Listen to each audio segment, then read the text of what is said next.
السلام عليكم ورحمة الله وبركاته. كبجمتو تداوتو تكيا الرلي ديبي الروان حاروا وان سنين اللي وددور قافتا ترتن قبضة رفي وانتي سنين وددور نقافتا جسيتي جرتا ايغا قبضة رويسيتي منتي ديبسي مجيو تنا ديبسي نانجتني ترتني اكو مسان أبوليس إيسي ياسين اللي أرى سميرا urjii qabdee makiinaa keessa keettee kuchiiftee adoon kaameraan ganda kennaa mul'isee mana waajjira poolisaa dhaqee waajjira poolisaatiin waliin waraqaa baafadhee gabaafadhee booda ganda kennaa dhufee ganda isaanii jechuudha. Ganda isaaniitti naannoo ganda kennaatti akka obboleettiin tiyya qabamtee namni fuudhee Samiiraadha jedhee ture. Haa ta'u malee nama garaa nama gubee garaa isa guban nama garaa nama gubee garaa nama gubuudha. Urjiin ka Samiiraan baqattuudha homaana godhuu dandeettu ati biyya tana keessa hin jiraattu naan jettee turte akka isiin natti dhaadattu daawwattoonni guutuun isii fi hanaa fi isiillee ni beektanii osoo isaan nan qatafin osoo miidhaan irraan hin gahin osoo mana kiyyarraa miidhaa isaan hin gahin ofirraa deebisuunis mirga ka namni tokko yoo namni tokko kama irra jirutu dhaadatanii fi miti namatti dhaadatu nama mo'ullee hin danda'u nama mo'u ani namatti sin dhaadatu amala kiyya keessatti yoo nama tokko himmoyadha jedhe ittiin dhaadatu maaliif jennaan gochaan argisiisa malee dhaadannoon hin argisiisu jechuudha. Nama garaa na gube garaacha na gube anis akkuma isiin natti dhaadatte ati baqattuudha homa takkallee na godhuu hin dandeettu ana ammoo dhalattu biyya tanaati waan fedhe si godhuu danda'a jette kaasiin fuulduratti baatee dhaadataa turte yeroo lama yeroo sadii irra deebitee dhaadataa turte. Akka dhaadatanii akka siniina jedhanii yaada guddaa keessa nagalchuu barbaadanii ani nallee yaaddeessu yaada keessallee nagalchuu hin dandeenye maaliif jennaani nama ofirra jiru ofirraa deebisa jechuudha. Ofirraa deebisa akkuma gisee duraa jedhee ofirraa siin deebisa homaana godhuu hin dandeettanii ta'aa natti hin dhaadatinaa na dhiisaa bultii xiyya keessa nagaan jiraadha jennaan atis mucaan si fuudhes mana kiyyaa bananii mucaan si fuudhes nagaanis jiraachuu hin dandeettu biyya kana keessa jiraachuu hin dandeettu ati baqattuudha. An ammoo waraqaa dhalootaa biyya Yaman qabaa waraqaa dhalootaa biyya Yaman kana wal qarqaarsifadhee waan dhalattuu biyya tanaaf jecha ta'eef jecha waan fedhe si godhuu danda'an jechuudha. Akkuma isin hundinuu beektanitti waan feete na godhuu hin dandeenye waan ofii fedhe anatu si godhee ifa baasee dubbadhaa yaasinis ta'ee abbaa yaasin abbaa fedhe yoo ta'u an urjiin harka kiyya keessa jirti nam tokko harka kiyya keessa fuudhuu hin danda'u. Zaachaan inni galgala har'aa kana godhee viidiyoo mirkaneeffannee jirra akka Samiiraa harka jirtu irraa fuudhaa yookiin irraa fuudha. Ganaa qabsoon guddaan hin dogongorte malee qabsoon guddaan mushka deemtee amma haga guyyaa irraa kana keessatti ta'aabdanii cinqamtanii boottanii iyyitanii miidiyaa fuulduratti baatanii waan na godhaa turtan san waan na arrabsaa turtan san waan na salphisaa turtan san salphattanii intalti durbaa teessan dhabamta jedhanii maqaan ganda keessa deemee kaa urjiin badde teeni kun mana barnootaa dhiiftee biyya biraa deemta jedhanii waa meeqa obboleettii teetiif sillee irraa haasawanii ani garuu akka isin magaalaa tana keessa hin jiraattu as keessaa si baamna jettan san na baasuullee hin dandeettanii wiliillee nan baaftanis homaallee nan gootanis nallee mootanis yoo moohamtan malee. Waa takka bicha garaana nyaate daawwattoota kabajamtoota daawwattoota kiyya wanni takkittiin garaana nyaate maali? Daawwattoota urjii galchii ati nama akkamii nama rabbiin sodaatu miti gisee naan jettan dhugaadhaan nama ilma namaa tokko namni rabbiin hin sodaanne addunyaa kanarra hin jiru. Namni rabbiin hin sodaanne ani mataa kiyya namni narra rabbi sodaatu hin jiru. Laakiin ammootu abbuma fedheeyyuu taate yoo rabbiin sodaate nama simiina jedhu nama waan ofii fedhe si godha jedhu namaan as keessatti dhaladheeti biyya keessatti dhaladhe keessatti mirga qaba waan fedhe si godhuu danda'a. Ati baqattuudha naan jedhu tokko lakkii haga inni dhufeetini albee sirra kaayee morma sirraa mura jedhu taa'ee eeguun dhuguma sinii makan nama si qalaa kootu gaciisi biyya tee keessan jirtu ati baqattuudha naan jedhu gaciisi si haa qalanii akka hoolaatti kanaan jedhe yoo jiraatan daawwattoota keessa asbaatii haga si qalanii maal eegini haga urjiin si qaltu maal eegini haga hanaan morma sirraa murtu maal eegini haga haati urjii si qaltu maal eegin warra naan jedhu natti fakkaata warri na komatu kun لكن نكما توزني دندتا المنامات ممكن يودو مقرل إفهم سنين جدا أما أموتو أني ميد أميتي لفاكايا أرجي هنكتمني إسين نتي دادتي أني جراتو بيتناتي دلتو بيتناتي أتأمو كرا ديامتو كرا إرى رفتر ربافتي سبابة چيزا بيتنا كيسا جتي أكناتي دادت إسين مرتنوني بيتني جتشود أنا مو درسي نما توكو كسي أجيسا سباليسا سبوك إسان أنجلو توكو أصو إني نمبوك إسين وفرا ديبسون كيا مرغا إلمي نما أممان قبو كيسا إسا توكو جريات أماس أكا يرو هدو ديبياني هلا منكيا cabsuuf yaalii godhanii mana qolloftee deemta jedhanii isaan haasaa hunda keessattuu waan kanaan dubbanna maaliif jenna eenyuyyuu tahee yara abbaa fedhee tahee sodaata abbaa fedhee tahee namni hulaa isaa dhaqee harkisee itti cabsee sitti cabsee seenamoo hin baafta namaan jechuun ni jira an hattuu miti yakkan dalee mana kiyya keessa bakka hin jira heerumuun kan kee yakka walin jiraatuun dandeettu dirqiin gurbaa kana sirraa fuuna jechuun mana kiyya jala deddeebisee mire mana kiyya irratti hin du'a malee osoo ani lubbuun jiru mana kiyya namni tarkaanfatee cabsee ana miidhee yookiin abbaa mana kiyyaa miidhu. Kanaaf jecha dursee osoo urjiin nan hinjifadhee irra aanee harkaa qaba akka itti isaan irraa fuudhan abbaan urjiillee haa dhufu abbaan fedhe haa dhufu akka isaan ittiin irraa fuudhan hin laala. Lolli ka duraan keessa dabarree miti lolli guddaan ka as booda itti deemnu akka isaan itti narraa fuudhan ilaalaa karaa dhaadannoo isaan deeman kana narraa fuudhus hin dandahanii yoomumallee narraa hin fuudhanis jedhee yaadu maaliif jennaan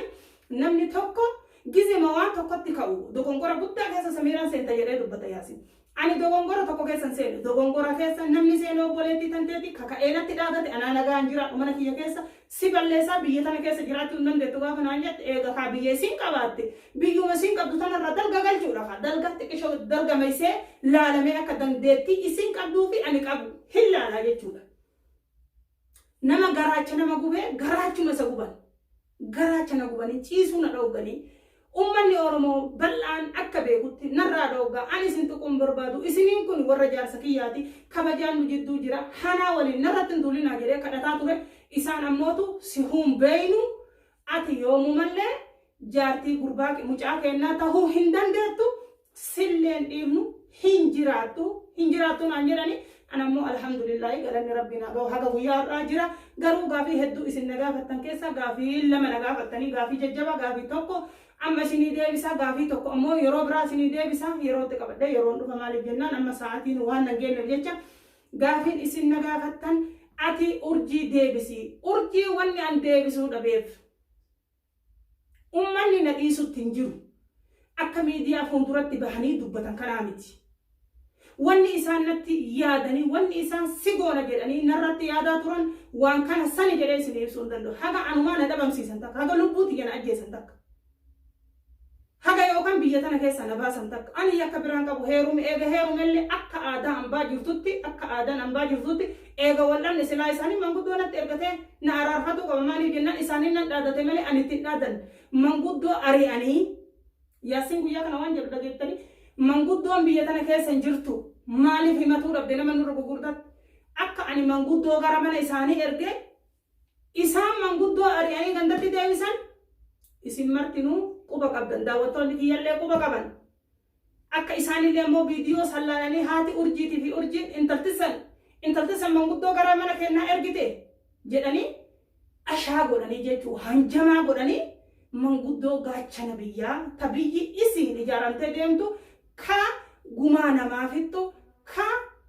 gaahila hunda geegesitu manguddoodha bakka manguddoon hin jirretti namni tokko abbaa fedhe laafa fedhellee haa ta'u namni wal fuudhu hin jiru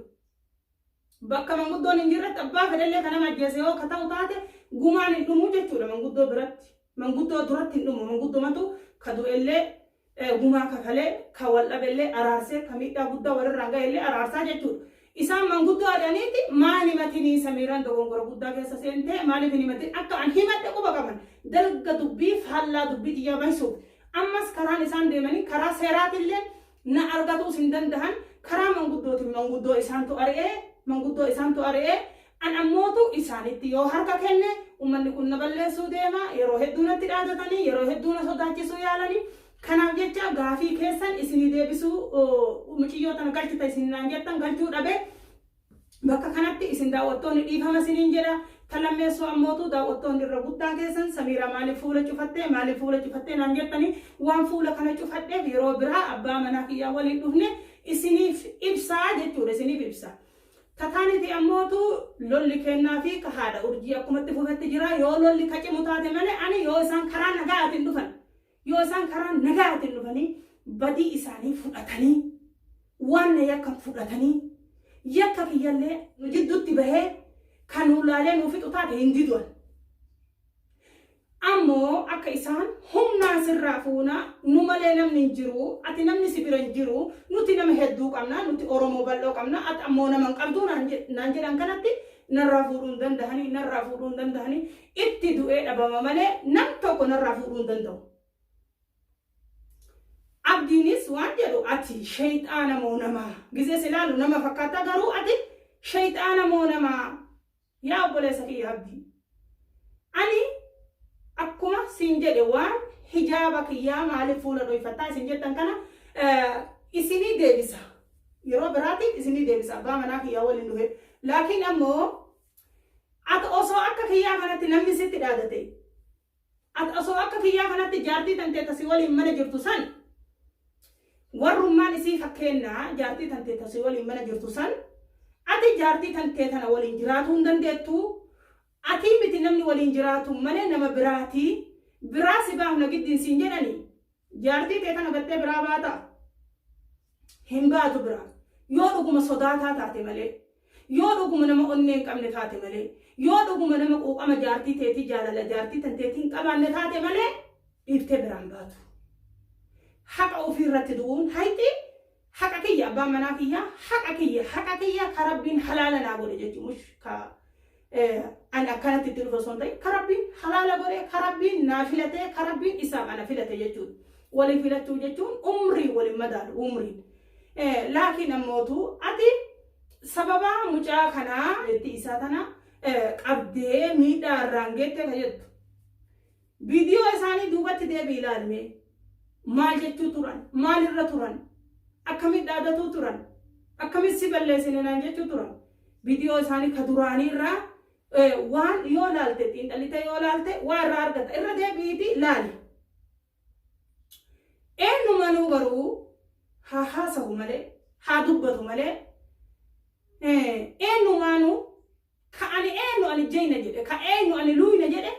lubbuu fi kanarratti nama dhiisinatti hin fakkaatu. Haga lubbuun isaa keessaa aartu haga jechuun lubbuu isaa tana keessa qilleensi ol deemuu fi gad deemu jiru. Nam tokkonuu ka lubbuu ofirraa hafu hin jiru. Ilma namaa keessa anis tokko waan ta'eef lubbuu tiyyarraa hin hafu. Laakiin ammoo karaan isaan si zoorsifnaa mootummaan si zoorsifnaa mootummaan kaameraa nu baasee mootummaan maaloo nu godhe mootummaan birrii malee wanni biraan jiru jettu san lakki birrii isin qabdan san ani hin qabu. Ani birrii hin qabu sin jedhani kiisi kiyya na beektaa yaasi birrii hin qabu sin birrii qabdanii birriin ka akkasitti kaameraa Samiiraan urjii abduufte baaftanii an ammoo birriin qabu birriin narra aantanii jechuudha. Wallahi birriin illee narra aantanii. Birriinis narra aanta. Natti ni himattu jette obboleettii tante gizee isiin miidiyaa irratti baatee viidiyoo meeqa maxxansitu. Natti dhaadataa guyyaa san ati sin ilaalu akkuma amma anallee hin galchu ummaatiyyallee hin galchu nam tokkoyyuu hin galchu fedhanis waliin haa jiraatanii fedhanis addaan haa deemanii isatu jaalate jettan kana. Gaafa duraasan isitu jaalatee nuti nun ilaalu jettanii maana jalaa nafina. Isin ummata akkamitti yaaddu yaaddan isi guutuun keessanuu waanuma tokko yaaddan akkamitti yaaddan sila akkamitti yaaddaniiti yeroo muciyyoon ta'e as keessatti dhalatte haa buqqistu jettanii jaalattan qabu yookaan dobaa miti dobaa lafa ol ba'u ni beektaa dobaa jedhaniin aramaa miti. Kalafaana buqqisee namni na darbee ofi haqaan qabutu isinirra na aanse malee gochi isin naa yaaddan kanaa miti jechuudha. Gochi isin naa yaaddan gochi abbaa manaa kiyyaa yaaddan kanaa miti. Garuu ammootu Samiiraa hinjifannaa seeraan barbaannee Samiirarraa aannaa kajettan kun ammas karaa nagaya deemaa jirtanii karaan nagaya ka isin deemaa jirre kun anis karaa nagaya deemaa jedhee isin hin kadhadhu walitti dhufnaa waan nagootanillee ni ilaala waan isin nagootanillee ni ilaala anis ofirra jira isin silaafuu nama hedduudha jechuudha isin nama baay'eedha na hinjifattan tiisin nu guddate qodaan buqqifne jette Oromoon anumaa takkitti isin argitan tan isinii namni torbaatamni isinirra isin qarqaaru deemu nan hinjifanne haga guyyaa irraa maaliif turtarree haga guyyaa irraa maaliif turte ol baasu kaameraa kana yeroo meeqa si fudhate jechuudha urjii ol baasuun ammoo amata meeqa si fudhata akkasi beeki urjii ol baasuun amata meeqa si fudhata kabajamtoota daawwattoota kiyyaa na hoffolchaa isiniin jedha maaliif jennaani namni